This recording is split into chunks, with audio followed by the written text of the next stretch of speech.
दोस्तों नमस्कार। कायदे से तो इस देश में तमाम मंत्रालयों का मोनेटाइजेशन हो जाना चाहिए था। कायदे से इस देश में तकरीबन 2 दर्जन से ज्यादा कंपनियों का निजीकरण हो जाना चाहिए था और कायदे से तकरीबन 24 बड़ी कंपनियां और भी हैं जिनका डिसइन्वेस्टमेंट हो जाना चाहिए था। लेकिन यह सब हुआ क्यों नहीं, जबकि यह दौर तो रिफॉर्म का है, आर्थिक सुधार का है, दुनिया की तीसरी बड़ी इकोनॉमी बनने का है, देश को विकसित बनाने का है। बावजूद इसके लैंड रिफॉर्म हो नहीं पा रहा। स्पेस रिफॉर्म की बात लगातार सरकार कर रही है। डिफेंस के क्षेत्र में रिफॉर्म का मतलब कॉरपोरेट के हाथों में प्रोडक्शन तक थमाने की स्थिति में सरकार आ चुकी है। और इन सब के बीच चाहे वो एग्रीकल्चर रिफॉर्म हो, चाहे इंडस्ट्रियल रिफॉर्म हो, चाहे इंफ्रास्ट्रक्चर रिफॉर्म हो, चाहे इस देश के भीतर में मैन्युफैक्चरिंग सेक्टर में भी रिफॉर्म हो, लेकिन इन तमाम रिफॉर्म का जिक्र करते करते दो ही बात आखिर में आपके और हमारे जहन में बचेगी।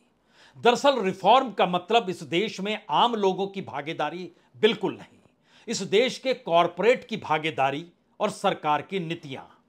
और कॉरपोरेट के भीतर अगर यह सवाल धीरे धीरे बड़ा हो चला है कि अगर इसी तरीके से सरकार चलती रही, जिन बातों का जिक्र चुनाव से पहले होता था और अब उन बातों का कोई जिक्र करता नहीं है, और यहां तक बात आ चुकी हो कि अगर मुंबई पर बीजेपी का कब्जा नहीं रहा तब क्या होगा। तमाम कॉरपोरेट के हेडक्वार्टर इस दौर में कहीं मॉरिशस में है, कोई दुबई में है, कोई दुनिया के दूसरे देश में है, लेकिन मुंबई सभी का ठौर ठिकाना है। और मुंबई का मतलब इस देश की आर्थिक राजधानी भर नहीं है, बल्कि इस देश में राजनीति को चलाने के लिए जो पैसा चाहिए वो पैसा मुंबई के रास्ते ही निकलकर मौजूदा सत्ता के पास बीते 10 वर्षों में कितना पहुंचा है। और इस दौर में रिफॉर्म के नाम पर, प्राइवेटाइजेशन के नाम पर, मोनेटाइजेशन के नाम पर जो लाखों करोड़ का खेल इस दौर में हो गया, क्या अब महाराष्ट्र चुनाव से पहले, महाराष्ट्र चुनाव को लेकर धड़कनें कॉरपोरेट की कहीं ज्यादा बढ़ चुकी है? और जो एनडीए गठबंधन के भीतर के नए सहयोगी निकलकर साथ जुड़े, उनकी जो चाहत है उसमें खास तौर से चंद्रबाबू नायडू का जिक्र यहां करना चाहिए। उनको जितना पैसा चाहिए उतना पैसा दे पाने की स्थिति में दिल्ली है नहीं। और जिस कॉरपोरेट के आश्रय वो सोचते हैं कि अगर उन्हें काम दे दिया जाए तो उतना पैसा खुद उनके पास चल कर आ जाएगा, लेकिन उन कॉरपोरेट के साथ भी दिल्ली खड़ा होना नहीं चाहती है। तब एनडीए के भीतर क्या यह सोच बड़ी हो चली है कि अगर महाराष्ट्र हारे, मुंबई हारे, कॉरपोरेट खिसकने लगा तब क्या होगा, उन्हें रोकेगा कौन? यहीं से बात असल में आज हम शुरू करेंगे, क्योंकि ध्यान दीजिए, राजनीति में अपनी गद्दी कोई छोड़ता नहीं है और नई पीढ़ी के लिए तो बिल्कुल नहीं छोड़ता है। जिक्र नई पीढ़ी का कर देगा लेकिन अपनी गद्दी नहीं छोड़ेगा। और इसी परिप्रेक्ष्य में अगर ध्यान दीजिए तो वो अंबानी हो या अडानी हो, उन्होंने अपने बच्चों के लिए किस किस धंधे को किस किस के हवाले करना है इसका ऐलान भी कर दिया और एक टाइमलाइन भी तय कर दी। तो क्या अंबानी और अडानी या दूसरे कॉरपोरेट की नई पीढ़ी प्रधानमंत्री नरेंद्र मोदी की ऐसी सोच के साथ चलने को तैयार होगी, या वो भी कोई नया चेहरा खोज रही है? जिस तरीके से अब बड़ा सवाल महाराष्ट्र के चुनाव में हार के बाद, मुंबई गंवाने के बाद जो नई परिस्थिति आर्थिक तौर पर और पॉलिटिकल पार्टी के तौर पर जो कॉरपोरेट के आश्रय बननी है, अगर वो डगमगा गई तो फिर अगला चेहरा कौन होगा? और ये सोच और समझ शायद किसी दूसरे के हाथों में अपनी गद्दी को सौंपने की तैयारी क्या हो सकती है? दरअसल सारी सुई अटक गई है महाराष्ट्र के चुनाव को लेकर, जहां की राजनीतिक जमीन बहुत साफ तौर पर बता रही है कि बीजेपी के लिए वहां पर 50 सीट जीत पाना भी इस दौर में मुश्किल हो चला है। तो एनडीए कितनी सीटों को जीत पाएगा, तो 100 का आंकड़ा भी बहुत दूर की गोटी है। और ऐसे में जिस राज्य में जिस राजनीतिक सत्ता की सत्ता काबिज होती है, उसके हिसाब से तो उस राज्य के कॉरपोरेट को चलना ही पड़ेगा। और मुंबई की पहचान क्या है? मुंबई की पहचान इस देश के जीडीपी में 6% की हिस्सेदारी है, कहीं 6.5-7% तक आप कह सकते हैं, जो इंडस्ट्रियल आउटपुट होता है वो तकरीबन 25% मुंबई से जुड़ा है। जो समुद्री रास्ते से व्यापार होता है वो भी तकरीबन 60-65% मुंबई से ही जुड़ा है। जो कैपिटल ट्रांजैक्शन इंडिया से होता है वो 70% मुंबई से ही होता है। इस दौर में जो भी कॉरपोरेट मल्टीनेशनल कंपनी हो, बड़ी कंपनियां हो या कॉरपोरेट के आश्रय, अगर आप उनके हेडक्वार्टर को टटोलेंगे, वो चाहे गुजरात के ही क्यों ना हो, और देश के top most 20 Gujarati corporate houses जो हैं उनके भी हेडक्वार्टर मुंबई में है। 20% सेंट्रल एक्साइज मुंबई से ही इस देश में समेटा जाता है, जो टैक्स कलेक्शन होता है। जो फॉरेन ट्रेड होता है 40% मुंबई के जरिए होता है। कॉरपोरेट टैक्स की वसूली जो देश भर में होती है उसमें लगभग 12,000-13,000 करोड़ रुपए सिर्फ मुंबई से ही वसूले जाते हैं। शेयर बाजार का तो कहना ही क्या है। यानी एक ऐसी नगरी पर कब्जा जिस पॉलिटिकल पार्टी का होगा, उस नगरी में अपने नेटवर्थ और अपने पूंजी और अपने धंधे को लेकर वारे न्यारे करने वाले कैसे उस राजनीति के साथ खड़े नहीं होंगे जिस राजनीति के साथ खड़े होने से अभी तक दिल्ली ने उन्हें रोक रखा है। और शायद यही सबसे बड़ा सवाल मौजूदा वक्त में बीजेपी के भीतर हो ना हो, लेकिन मोदी और शाह के भीतर महाराष्ट्र के चुनाव को लेकर यह सबसे बड़ा सवाल है। और यह सवाल कहीं ना कहीं चंद्रबाबू नायडू के भीतर भी है और नीतीश कुमार भी इसकी बारीकी को अब समझने लगे हैं कि आखिर पैसा ही सब कुछ है। राजनीतिक ताकत उस पूंजी से जुड़ी है जहां पर कॉरपोरेट साथ खड़ा होगा, और कॉरपोरेट दाएं बाएं ना जाए, इसकी पूरी व्यवस्था मोदी सरकार ने अपने दौर में की है। तो आइए आज ऐसे ऐसे पन्नों को खोलने की जरूरत है जहां पर बहुत साफ तस्वीर इस देश की बदलती राजनीति या दिल्ली की सत्ता को लेकर उठते सवाल जो महाराष्ट्र के चुनाव के बाद होंगे, इसकी गारंटी है। और ये होने वाली तस्वीर कॉरपोरेट से निकलेगी, इसकी भी गारंटी है। और कॉरपोरेट की पूंजी इस देश में किसी की भी सत्ता या कोई भी चेहरा दिल्ली की गद्दी पर हो, उसके पीछे वो खड़ी नजर आपको आएगी। और उस चेहरे या उस गद्दी को लेकर कॉरपोरेट उसकी चाबी अपने पास हमेशा से रखती रही है। हमें लगता है शुरुआत तो शेयर बाजार से करना चाहिए, क्योंकि शेयर बाजार को लेकर राहुल गांधी का बयान हो या उनका चौंकना हो, जो खेल कॉरपोरेट के जरिए शेयर बाजार में हुआ, सरकारी कंपनियों के जरिए जो शेयर बाजार में खेल हुआ, और लाखों करोड़ों का खेल एक दिन में 24 घंटों के भीतर हो गया, तो वो पैसा कहां गया? उस पैसे पर किसकी पकड़ है? वो पैसा पॉलिटिकल तौर पे चलता है या पॉलिटिक्स उस पैसे के आधार पर आने वाले वक्त में पॉलिसी बनाती है? इन्हीं पैसों के आधार पर इस देश में 6 लाख करोड़ का मोनेटाइजेशन था। एक पाइपलाइन बनाई गई थी निजीकरण और मोनेटाइजेशन को लेकर, जो लाखों करोड़ों का खेल खुले तौर पर था। सरकार और फाइनेंस मिनिस्ट्री खुद बता रही थी हम ये करेंगे, इस मंत्रालय का ये बेचेंगे। उसमें सड़कें भी थी, पुल भी थे, उसमें रेलवे लाइन भी थी, उसमें एयरपोर्ट भी थे, पोर्ट भी थे, पावर सेक्टर भी था, कम्युनिकेशन भी था, माइन भी था, सब कुछ समाया हुआ था। इस दौर में ये सब थम गया है या अंदरूनी तौर पर यह खेल चल रहा है? इसको जरा शेयर बाजार से हमको लगता है परखने की जरूरत है। ध्यान दीजिए कि 2017 में मई के महीने में $2 ट्रिलियन मार्केट कैप था, यानी लगभग 166 लाख करोड़ बीएसई का मार्केट कैप था। 4 बरस के बाद वो 1 ट्रिलियन बढ़ता है और 2021 के मई के महीने में ये 3 ट्रिलियन होता है, यानी 249 लाख करोड़ का।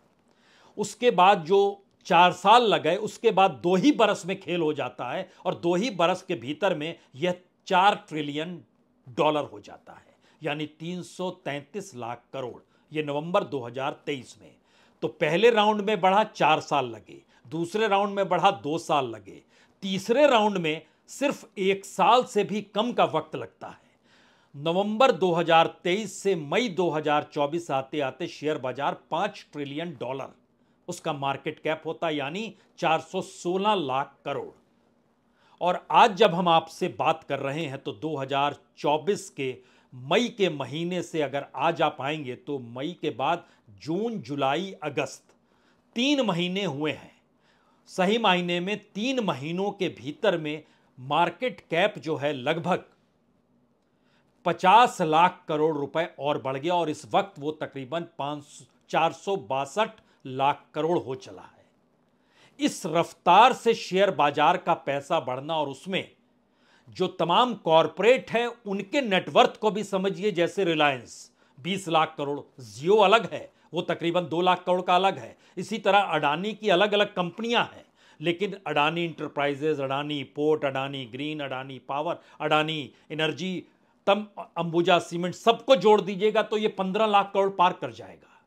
ये इनकी नेटवर्थ और उसकी ताकत है। और यहां पर एक सवाल कोई भी पूछ सकता है कि भारत की जनता की ताकत जिस एसबीआई में है, जिस एलआईसी में है, जिस पीएसयू में ओएनजीसी की ताकत है, एनटीपीसी की ताकत है, कोल इंडिया की ताकत है, इन जगहों के जब हम आपसे नाम ले रहे हैं, एसबीआई, एलआईसी, ओएनजीसी, एनटीपीसी और कोल इंडिया, इसमें काम करने वाले लोग जो सरकारी कर्मचारी के तौर पर हो या सरकारी कॉन्ट्रैक्ट के तौर पर काम कर रहे हो, इनकी संख्या जो है अंबानीज और अडानीज की तमाम कंपनियों में काम करने वाले लोगों की तुलना में 50 गुना ज्यादा है। यह इस देश का सच है। और इन तमाम जगहों के जो हमने नाम लिए, इनका पूरा जो मार्केट कैप है वो तकरीबन 24-25 लाख करोड़ का है। तो यह जहन में आपके पहले सवाल आ जाए कि इस देश की इकोनॉमी उस कॉरपोरेट के आश्रय कैसे चलती है, जिस और कॉरपोरेट को अब यह लगने लगा है कि अगर महाराष्ट्र की राजनीति में बीजेपी हारती है या मोदी शाह की सियासत जो शिवसेना को बीच में से काट गई, जो एनसीपी को बीच में से चीर गई, बावजूद इसके सत्ता दिल्ली के पास रहे और इस पूरी प्रक्रिया में राज्यपाल ने खुले तौर पर गैर संवैधानिक काम, गैर कानूनी काम किया और सुप्रीम कोर्ट ने इस पर मोहर लगा दी। लेकिन सुप्रीम कोर्ट यह कह नहीं सका कि राज्यपाल ने गैर कानूनी काम किया है तो मुख्यमंत्री पुराना बनना चाहिए। उद्धव ठाकरे थे, एक टेक्निकल एस्पेक्ट फंसा दिया, उन्होंने इस्तीफा क्यों दिया। कल्पना कर सकते हैं आप, दुनिया के किसी भी देश के किसी भी राज्य में ऐसी परिस्थिति नहीं होती है और इस देश के दूसरे राज्य में भी ऐसा नहीं होता, लेकिन सिर्फ महाराष्ट्र में क्यों और मुंबई में क्यों? यहीं से असल सवाल निकलता है। तो ध्यान दीजिए, मुंबई यानी बीएमसी के चुनाव में 2.5 साल की देरी हो चुकी है। और जब हम 2.5 साल का जिक्र करते हैं, हमारी टीम ने इस पे बड़ा रिसर्च किया और बताया कि देखिए, बीएमसी का जो बजट होता है वो बजट वो 5 साल के लिए आती है, तो हर साल एक एक बजट करके चलती है, लेकिन उन सब के बावजूद भी साल दर साल बजट से काम नहीं चलता है। तो बीएमसी में इसीलिए 5 साल का जो इलेक्शन होता है, अगर 2012 के चुनाव में देखिए तो शिवसेना 75 सीट जीती थी, बीजेपी 31 सीट जीती थी। यहां पर कुल 227 सीटें हैं, 114 में सरकार बन जाएगी। इन्होंने मिलकर दाएं बाएं से करके बीएमसी में अपना कब्जा कर लिया। 2017 में शिवसेना 84 सीट जीतती है और बीजेपी 82 सीट जीतती है, दोनों मिलकर आते हैं। और उसके बाद जो राजनीतिक घटनाक्रम बदलते हैं, उसमें मुंबई और महाराष्ट्र पे कब्जा करना है तो फिर बीएमसी चुनाव नहीं होते हैं।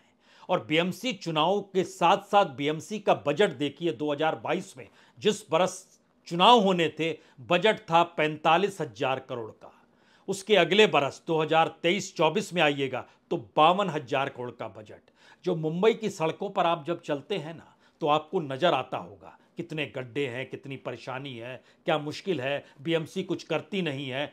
इलेक्शन ही नहीं होने देंगे, क्योंकि इस देश की कैपिटल, इकोनॉमिक कैपिटल और कॉरपोरेट का अड्डा मुंबई ही है।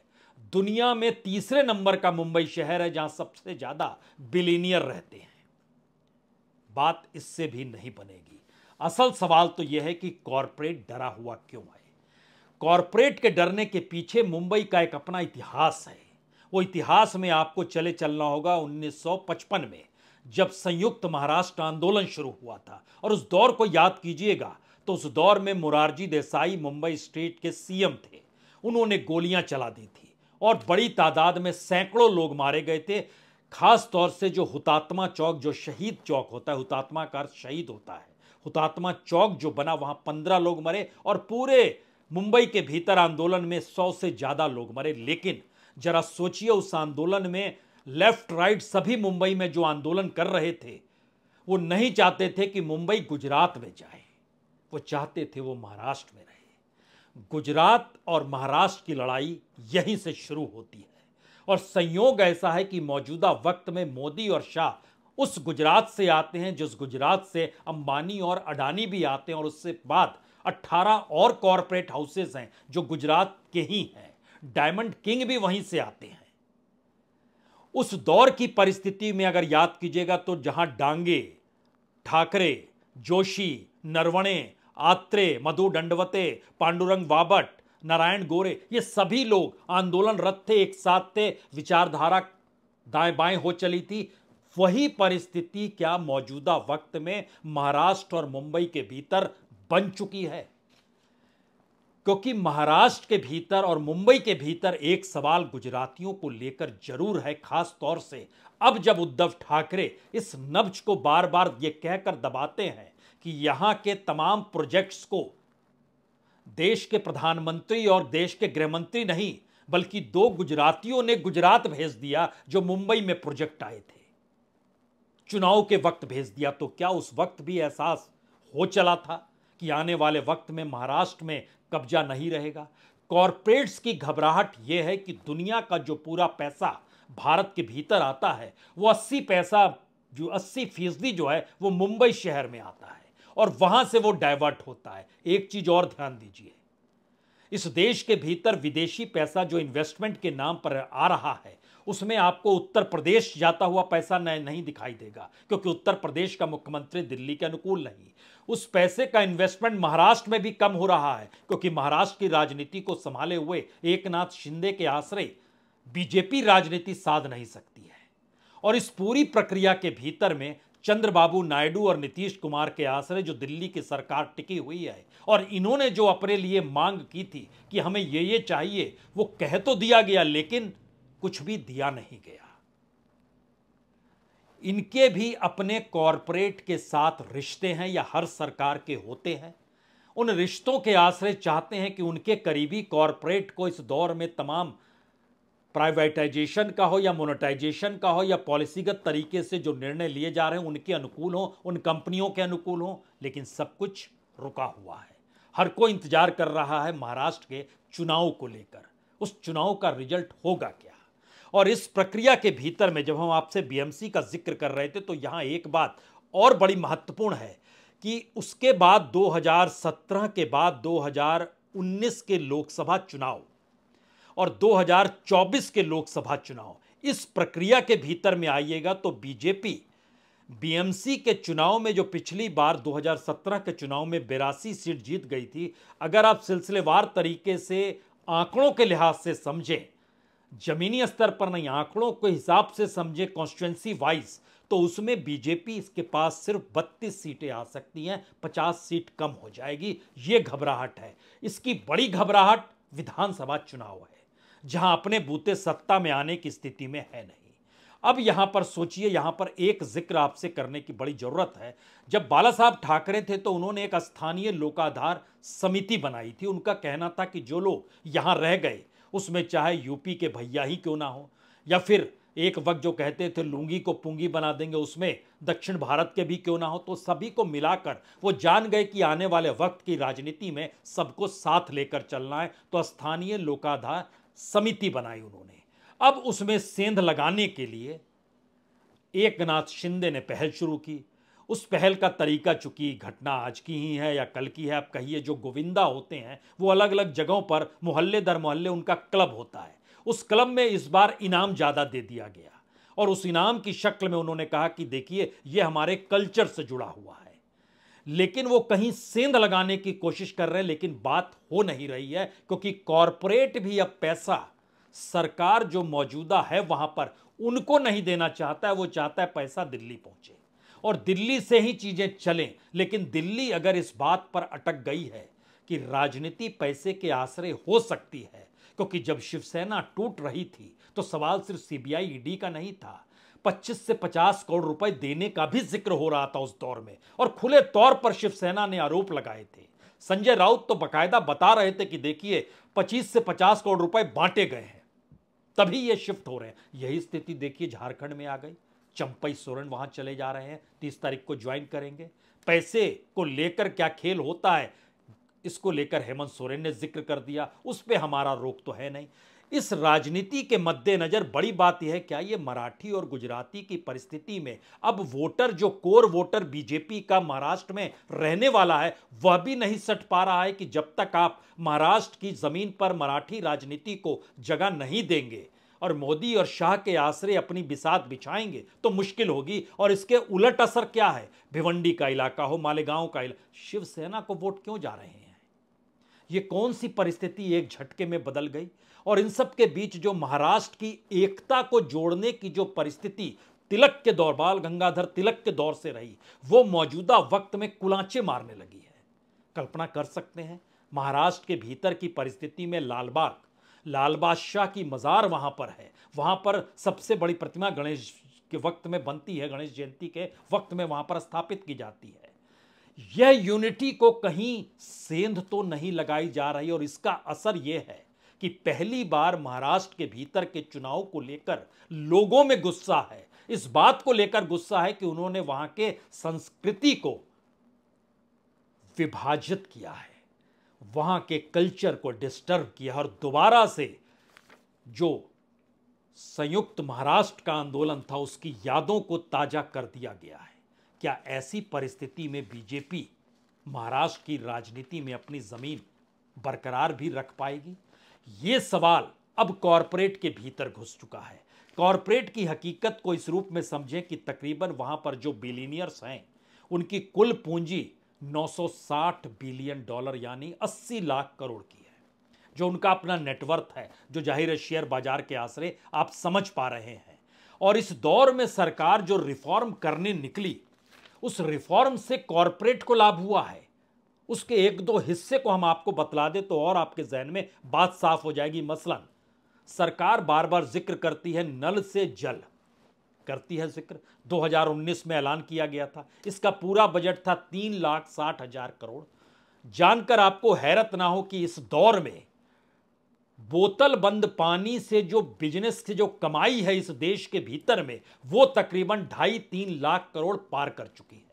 दुनिया भर में वो 30 लाख करोड़ पार कर चुकी है, भारत में वो 2.5-3 लाख करोड़ के करीब मुनाफे में आ गई है। यानी नल से जल का काम तो पूरा हुआ नहीं। और उसकी लिस्ट हमारी टीम ने बनाई और कहा इसको बता जरूर दीजिएगा कि नल से जल में कहां कहां काम पूरा हो गया है। गोवा सरकार के दस्तावेज कहते हैं गोवा में पूरा हो गया, गुजरात में पूरा हो गया, हरियाणा में कहते हैं पूरा हो गया, पुडुचेरी में हो गया, दादर नगर हवेली में हो गया, दमन दीव में हो गया, अंडमान निकोबार में हो गया। नहीं, यूपी में नहीं हुआ, बिहार में नहीं हुआ, मध्य प्रदेश में नहीं हुआ, राजस्थान में नहीं हुआ, पश्चिम बंगाल में नहीं हुआ, छत्तीसगढ़ में नहीं हुआ, झारखंड में नहीं हुआ, कर्नाटक में नहीं हुआ। ये मैसेज जो है अपने आप में बताने के लिए काफी है कि जो किसी प्रोजेक्ट का पैसा भी है वो कैसे प्राइवेट हाथों में जाए और उसके समानांतर एक बिजनेस खड़ा हो जाए। क्योंकि ये national rural drinking water programme जो था उसको रीस्ट्रक्चर और रीडिफाइन किया गया। इससे भी एक बात और आगे निकल जाती है कि क्या रिफॉर्म का मतलब यही था? हमें तो रिफॉर्म का मतलब एक चीज और नजर आती है। इस देश के भीतर में जो रिफॉर्म होने थे वो तो हुए नहीं। एजुकेशन और मेडिकल के क्षेत्र की पूरी रिपोर्ट हमारी टीम ने जब निकाली तो वो चौंकाने वाली हमें इसलिए लगी क्योंकि अलग अलग क्षेत्रों में जो काम हो रहे थे वो काम कैसे ना सिर्फ रुके बल्कि पता चला कि जो न्यू एजुकेशन पॉलिसी 2020 में आई है उस एजुकेशन पॉलिसी के आने के बाद से इस देश में औसतन फीस बढ़ोतरी लगभग 32 से 35% हो गई। जो हेल्थ इंफ्रास्ट्रक्चर है कोविड के बाद से किया गया उसमें इस देश में इलाज कराना लगभग 39% तक एवरेज बढ़ गया। यहां पे जब हम जिक्र आपसे हेल्थ इंफ्रास्ट्रक्चर का कर रहे हैं, पता नहीं क्यों हमें पीएम केयर्स भी याद आ जाता है। सोचिए पीएम केयर्स, कोई जानकारी नहीं कि 12,000 करोड़ से ज़्यादा का रुपया कहाँ चला गया, किसके पास चला गया, क्योंकि उसकी ऑडिट भी नहीं कोई कर सकता है, आरटीआई से जानकारी भी नहीं ले सकता है। और उसमें पैसा देने वाले रिलायंस ने 500 करोड़ रुपए दिए थे, अडानी ने 100 करोड़ रुपए दिए थे, पेटीएम वालों ने 500 करोड़ रुपए दिए थे, जेएसडब्ल्यू ग्रुप ने 100 करोड़ रुपए दिए थे। कॉरपोरेट की वहाँ भी लिस्ट है जिनका अड्डा मुंबई ही रहा है और वो पैसा उस रूप में देते हैं। और ये पैसा एक वक्त मुंबई पर कब्जा करने वाली शिवसेना के पास चले जाता था और इसीलिए प्रधानमंत्री मोदी 2013-14 के भाषण में खुले तौर पर महाराष्ट्र में शिवसेना को वसूली पार्टी कहते थे। और कॉरपोरेट से वसूल कॉरपोरेट के तर्ज पर पॉलिटिकल पार्टी करती है, लेकिन उसको गैर कानूनी तरीके से इलेक्ट्रल बॉन्ड में जिस तरीके से तब्दील किया गया वो एक चेहरा था। दूसरा चेहरा पीएम केयर्स का है, क्योंकि उस दौर में जानकारी दी गई कि 3000 करोड़ से ज्यादा इस देश के भीतर में ऑक्सीजन सप्लाई, वेंटिलेटर, बेड पे खर्चा किया गया। हमारी टीम ने अलग अलग जगहों पर पता लगाया और उसमें खासतौर से महाराष्ट्र में जो 72 ऑक्सीजन सप्लाई और वेंटिलेटर का जो पूरा मसला था, उसमें पिंपरी चिंचवाड़ के इलाके में म्यूनिसिपल कॉरपोरेशन हॉस्पिटल में 17 गए थे, कोई काम नहीं कर रहा। ऐसे आंकड़े अलग अलग जगहों से अलग अलग तरीके से निकल कर आए। यानी एक पूरा गिमिक इस देश के भीतर में रिफॉर्म के नाम पर जो क्रिएट किया गया, उसने साफ बता दिया कि कॉरपोरेट को मुनाफा देना और उसके जरिए राजनीति साधना, उसके पूंजी के आसरे टिके रहना और उसकी पाइपलाइन को किसी दूसरी पॉलिटिकल पार्टी तक ना पहुंचने देने की सोच होनी चाहिए। लेकिन पहली बार कॉरपोरेट भी अब इसे समझने लगा है कि क्या वाकई अगर महाराष्ट्र में बीजेपी हारती है, मुंबई पर इंडिया का कब्जा हो जाता है, इंडिया गठबंधन का कब्जा हो जाता है और दिल्ली में आप अल्पसंख्यक के तौर पर है, वहां पर एनडीए के भीतर से बार बार आवाज आ रही है अलग अलग माध्यमों से, हमारा ये काम, हमें इतना पैसा चाहिए। रास्ता क्या होगा? महाराष्ट्र चुनाव सही मायने में दिल्ली की कुर्सी की चाबी वहीं पर है और उस कुर्सी की चाबी को किसको सौंपा जाए, इसको लेकर चिंतन मनन एनडीए के भीतर भी है और संघ के भीतर भी है, क्योंकि संघ भी इस दौर में कॉरपोरेट को समझ चुकी है और खास तौर से जो संघ के करीबी हैं लेकिन बीजेपी में उनको हाशिए पर ढकेल दिया गया, इस दौर में वो भी कॉरपोरेट के साथ रिश्तों को निभाते हैं। उसमें भी महाराष्ट्र या नागपुर के नेता के नाम को लेने की जरूरत होनी नहीं चाहिए, लेकिन कॉरपोरेट को लेकर राजनीतिक कशमकश दिल्ली की सत्ता को प्रभावित करेगी। यह सच महाराष्ट्र चुनाव खत्म होने दीजिए, आपकी आंखों के सामने होगा। बहुत बहुत शुक्रिया, बहुत बहुत शुक्रिया।